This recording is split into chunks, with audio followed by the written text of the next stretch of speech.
السلام عليكم ورحمة الله. قبلها والله soo dhawaada meel baad joogtaan maanta waxaan idiin wadaa maalinta hore wixii aan ka balan qaaday iyo huruudda faa'iidada ay qofka bini aadanka u leedahay sa u socotiin waxa daawooyinkii wax walba mar hadda waxa la isku dayayaa oo laga baxay daawadii dhakhaatiirta qoraysay waa muhiim laakiin hadda antibiotic oo kale كنينيدان حنونكا جبيو كالي أبيروفينو باراسيتامول واستعمال كودي وحودي ولا يرينا يا بركي سايد افكتس ويلين وحا ددك اي خوغا سارايان ان cunto wanaagsan ay cunaan exercise badan ay sameeyaan wixii waxa natural kan ay isku daaweeyaan marka maanta waxa idin tusaayo waxa aan maanta hore ka balan qaaday huruudda ayadoo waxaa jirta oo sidii waxay u samaysan tahay ama ay u eg tahay sanjabiisho kale waa la gadaa iyadoo kale dukaamada oo waliba dadkan oo dukaamadan oo Asiaanka iyo dukaamada Afrikaanka iyadoo sidii sanjabiisha adaa shiidanaysid waa natural waaye taas wali si fiican hadaa helaysaan mid sidii sanjabiisho oo xididka oo kuusan haddayna taas helayna tii kale shiidneeda haysana oo noo taale marka huruudda maxay tahay faa'iidada ay leedahay huruudda ruuxaant ana waa isticmaalaa biyaan ku qasta biyo kulul si shaahi aan u isticmaalaa oo cabaa waxa ay huruudda ay ku fiican tahay horta ugu horeeya waxay tahay dadka diabetiska qaba xitaa diabetiska soo ogtihiin complication u leeyahay complication waxaa la dhahaa diabetes maadaama aad qabto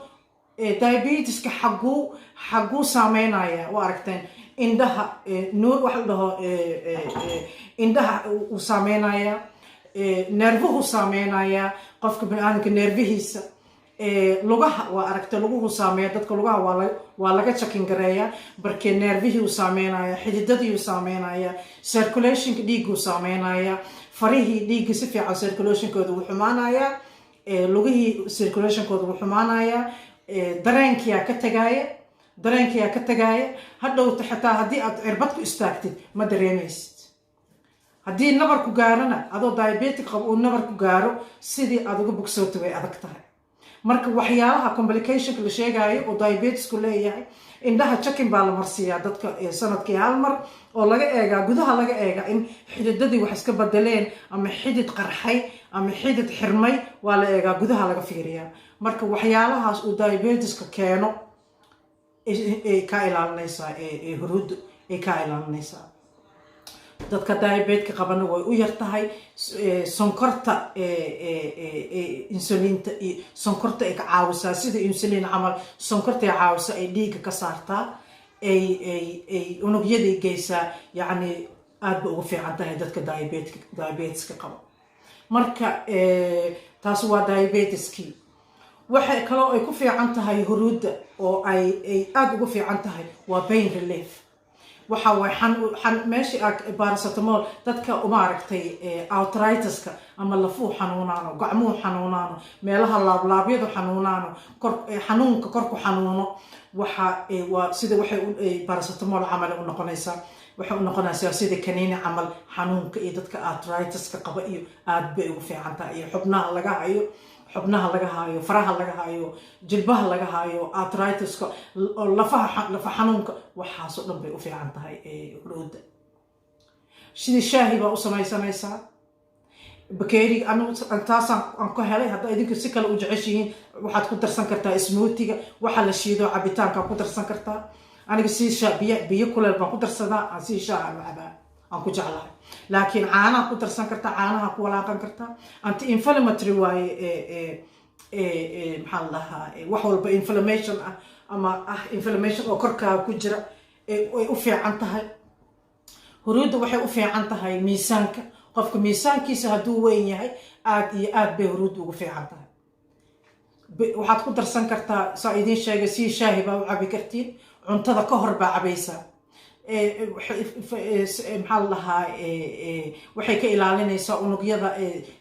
maxaa la dhahaa seelka inuu baruur noqdo uu baruurta uu kaydiyo waxaas dhan ay baruurtay burburinaysaa ay ka ilaalinaysaa. marka cuntada markaa cunaysiin oo cuntada aad cunaysaan ka hor inteedana cuntada cunin ka hor aad cabaysaan. marka qof dadka raba inay miisaanka iska ridaana aad bay ugu fiican tahay huruudda. depressionka way u fiican tahay dadka depressionka qaba oo depressionkana waa taqaanaa wuxuu yahay aan faraxsanayn.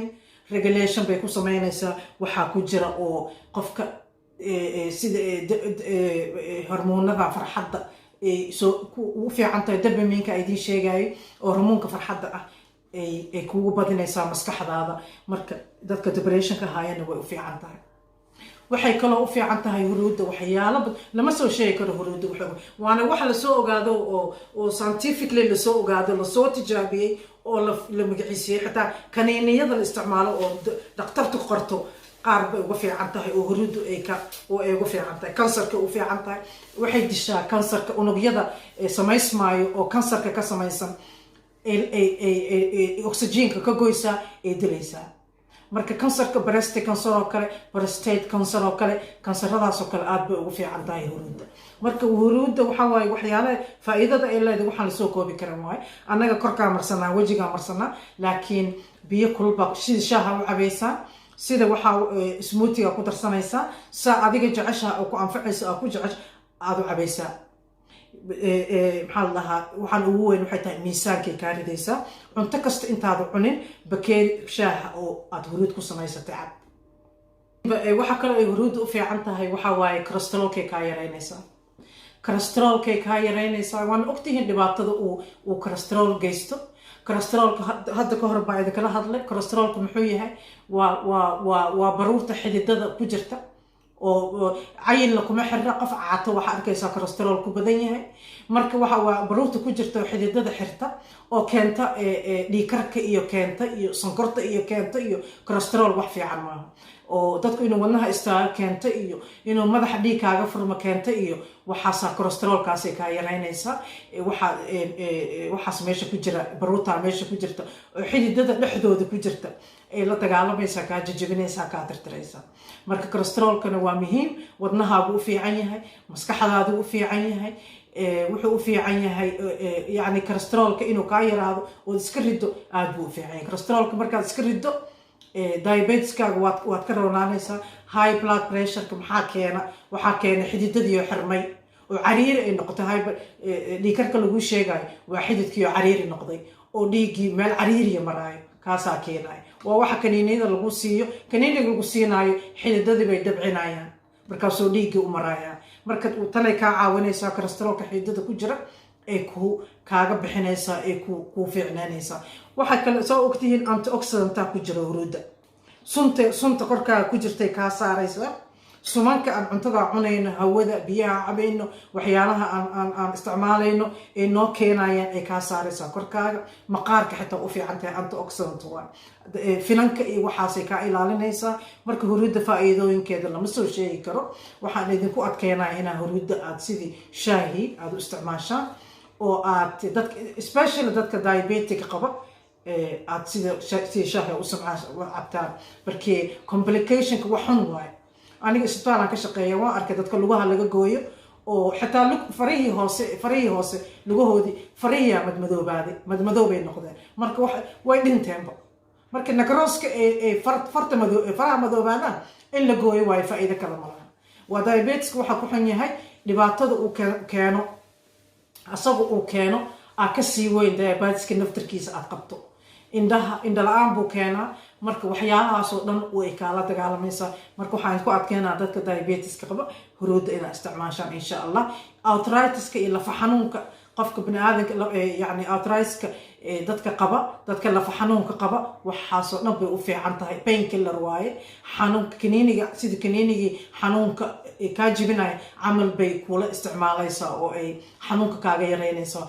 lafa xanuunka aad qabtid faraha hadday ku xanuunaan jilbaha markaada kici karin oo markaa kacdo jilbaha ay ku xanuunayaan waxaasoo dhan ay kaa caawinaysaa. waxaa waaye antioxidant waaye anti inflammatory waaye oo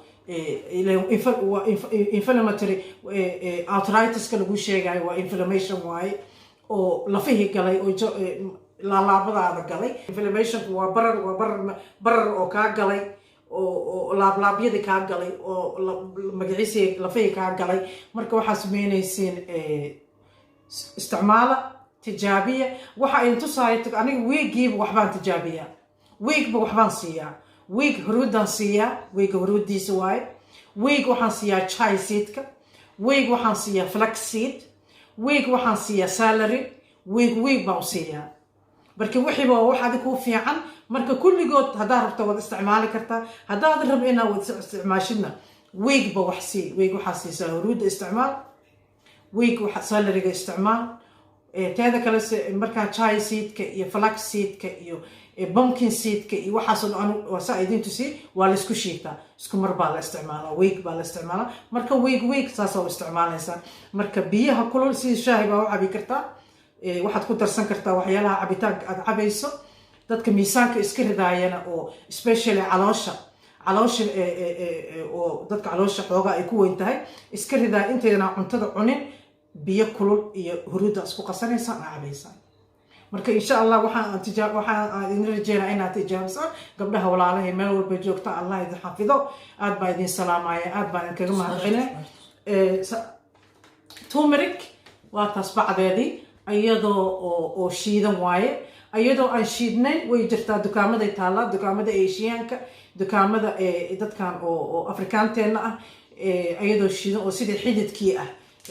maxaa la dhahaa gumar oo xidid oo ay taallaa sidii sanjabiisha camal haddaa shiidanay taa haddaa helayso taasaa kasii fiican oo adigaa shiidanayso taas nafaqadii iyo wixii dhan way ku jiraan tanna waa iyadoo shiidan waaye dukaamada meel bay taallaa turmerica lagu dhahaa huruud waaye marka maqaarka u fiican tahay qofka iskinkiisa dadka nabraha ku leh dadka gudguduudka oo xoogaa sensitiveka wajiga ka ah dadka miisaanka iska ridaa caloosha ku weyn tahay dadka diabetiska special aan ku adkeyna dadka diabetica qaba mar baan ka hadli doonaa diabetic iyo wuxuu yahay dadka diabetiska qaba complicationkiisa iyo dhibaatada uu diabetiska keenay u fiican tahay arthritis-ka dadka lafuhu xanuunaan sidii xanuun jabiye ee u shaqaynaysaa huruuddu marka dadka lafuhu xanuunaan dadka arthritis-ka qaba way u fiican tahay oo way ka caawinaysaa xanuunka ee lafuhu ka hayaan waxay kale u fiican tahay kansarka unugyadiisay dishaa ay la dagaalantaa waxay u fiican tahay depressionka qofka depression uu haayo waxay kuwa kordhinaysaa harmoonka farxadda dopamine ee maskaxda soo dayso marka waxyaalo badan faa'iidadeeda huruudda lama soobi karo marka ka faa'iideysta gabdhaha walaalahay meel baa joogtaa wixii aad daawo dhakhtar soo qoray aad uga baaqan karto oo natural waxba kuu geysanaynin waa wax muhiima inaad tijaabiso marka garabkiina allaha galo garabkiina iyo wanaagiina waa idinku mahadcelinayaa subscribe-ka iyo like-ta iyaan iloobin gambaleelkeenna taabta aad baan idinkaga mahadcelinaynaa garabkiina iyo wanaagiina asalaamu calaykum waraxmatullaahi wabarakaatu